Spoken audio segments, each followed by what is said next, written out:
Hi, I'd like to show you a 2013 Ford F-450 bucket truck powered by a V10 gasoline engine, automatic transmission with overdrive, has the Altec At200 self-leveling system on it. I'll pop the hood here and give you a quick look at the engine. This vehicle only has 31,114 miles currently on it. Runs beautifully.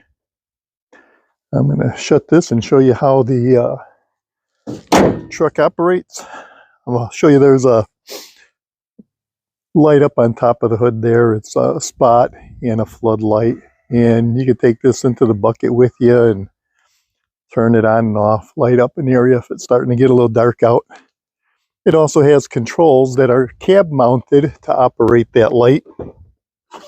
To operate the bucket system, first thing you want to do is apply the park brake a little bit. There's a switch right over here.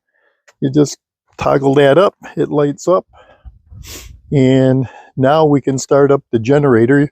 We do not have to have the engine running to operate the boom. And I also want to point out one thing. There is an inverter behind a center console here. So if you have 110 tools or batteries you want to plug in, charge up, you can. Now this generator is a 2-cylinder gasoline, quiet commercial own-in generator. This is the pump that operates the whole Altec boom. Again, you do not have to have the engine running for safety's sake. That way nobody can get in it while you're up there and take off with you. It's on a slide, pulls out. You can service it real easily just by removing that cover. I'll show you how it starts up over there. If you don't mind, let's go back and take a look at the front bumper, because this generator provides 110 and 220 volt power. So we have an outlet here that has a couple of 110 outlets. We have air pressure here for operating air tools. It's a quick disconnect. The cabinets are ventilated. They lock independently or completely together. Nice cabinets. All these are adjustable. You can move these any position you want. Raise, lower them to fit your needs. Again, same thing here. Got a nice work area there if you are out in the field. All stainless steel. And again, ventilated. A little squeaky. Ventilated to keep it legal if you're going to be putting aerosol cans or torches, something flammable in there. If you want, once you have those closed, I have the one door slightly open, but if they're all closed all the way, you just throw a padlock in there. We have a pintle hook there, hookups for different electrical connectors on your trailer. We have a backup camera. And come over here, we have another 110 volt outlet right there. We have air pressure here. This is considered our main controller.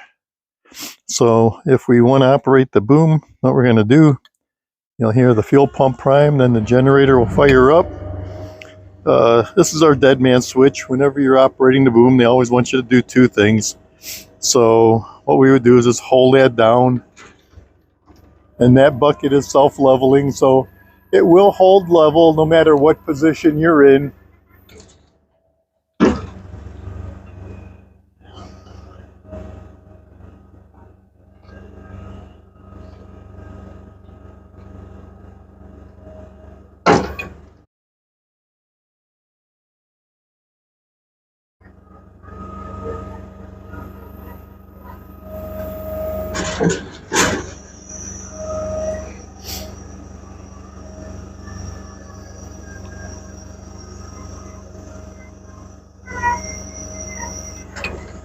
It will go around more than 360 degrees, but it does it to the left and to the right. It won't go in one continuous motion. You have to go halfway to the left, halfway to the right, slightly over 360 degrees.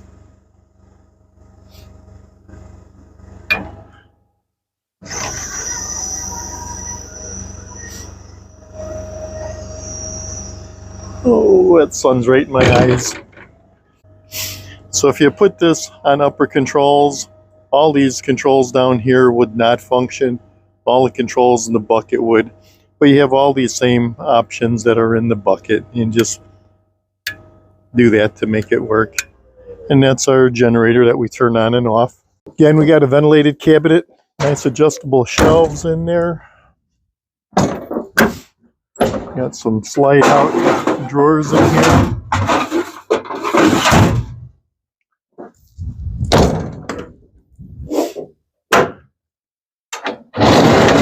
Got some nice heavy duty slide out drawers in here.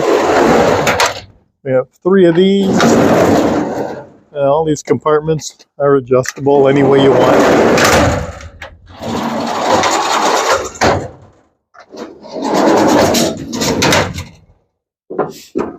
We have a ladder rack holder up here for your 1-piece, 2-piece ladder. We have a shelf here if you want to put digging bars, maybe a smaller A-frame type ladder, shovels, anything that would be dirty.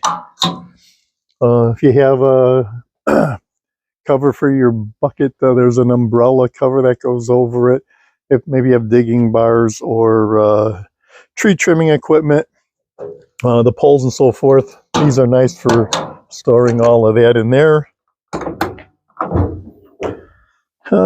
We have another inverter and our controls for our bucket. Nice stainless steel hardware there for hanging chainsaws or whatever you might want to hang that are all adjustable. And also we have a 220 volt outlet here. So if you're doing any manhole work and you need to pump a manhole, you want to bring a pump down there with you, you got 220, 110 again. You can never have enough of those. And something else I'd like to point out to you while I'm here, and I passed up that, we have a 110 volt outlet right here. And Clint, if you can get in here and show that bucket heater, if there's a heater there, just plugs in right here to 110 volt outlet, and it envelopes you in a nice blanket of warm air in there.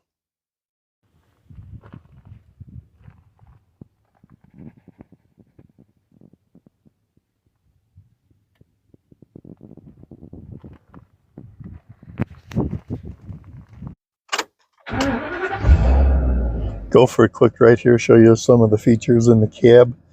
I had mentioned that combination flood light on the top there has a controller. Flip that up, little LED lights up, and toggle switch to just make it go wherever you want. So if you're in the cab and you want to light something up, you can. We have, this is our strobe light control. There are lights on the compartments, LED lights in them that will light all up. That's for our inverter, and that's a spare not being used yet. If you do want to hook up a trailer, we have a trailer brake controller there. An AM/FM radio. Building a bullpen because you mentioned. We have air conditioning, and then you can adjust your HVAC here. Turn it on, adjust whether you want it to blow up, down, and wherever you want it. Temperature, air conditioning, right there. We have a 12 volt outlet there. You can turn the passenger airbag off. We can turn traction control off if we want there. We have a backup alarm and a backup camera. I know it's pointed into the sun right now, so it's going to be kind of hard to see, but maybe Clint can get a picture of that when we're turned around. So